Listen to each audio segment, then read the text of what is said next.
Alors, bonjour cher Florian Philippot. Bonjour. Ils vous ont refusé d'être là-bas devant le ministère de la Santé, pourquoi? On ne sait plus, maintenant de plus en plus souvent, chaque semaine ils essaient de nous empêcher tel ou tel itinéraire.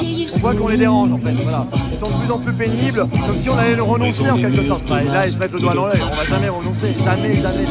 Donc en fait on doit toujours serpenter, essayer de trouver une solution. Bon c'est pas grave, on a fait, on fera toujours de toute façon. Il y avait beaucoup de monde, beaucoup de monde.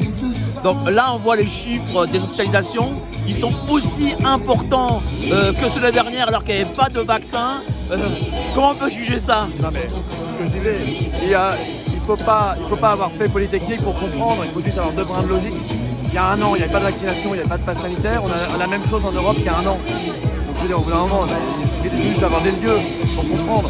Tout le monde est capable de comprendre. Il y a un problème. Voilà, 67% des contaminations dans le monde sont en Europe actuellement, le continent du tout vaccinal et des passes sanitaires. C'est Véran qui a donné ces chiffres, c'est pas moi. Donc si vous voulez, voilà, c'est tout. Ça veut dire que c'est une escroquerie totale, une fumisterie. Est-ce qu'on peut s'attendre à, faut dire, pour le Noël, des confinements, des couvre-feux? Tout est possible. Et comment agir contre?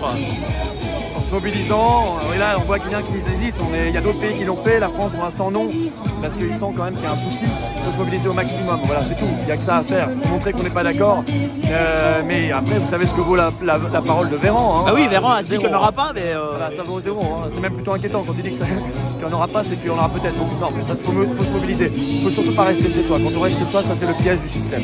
Ils peuvent empêcher pour le coup les mobilisations que l'on fait tous les samedis? Est-ce qu'ils peuvent empêcher? Ouais. Ils peuvent essayer, mais non, même s'ils reconfinent, de toute façon on ne respectera pas, on sera dehors. Même s'ils mettent un couvre-feu, on sera dehors, donc on s'en fiche, on y va, et c'est tout.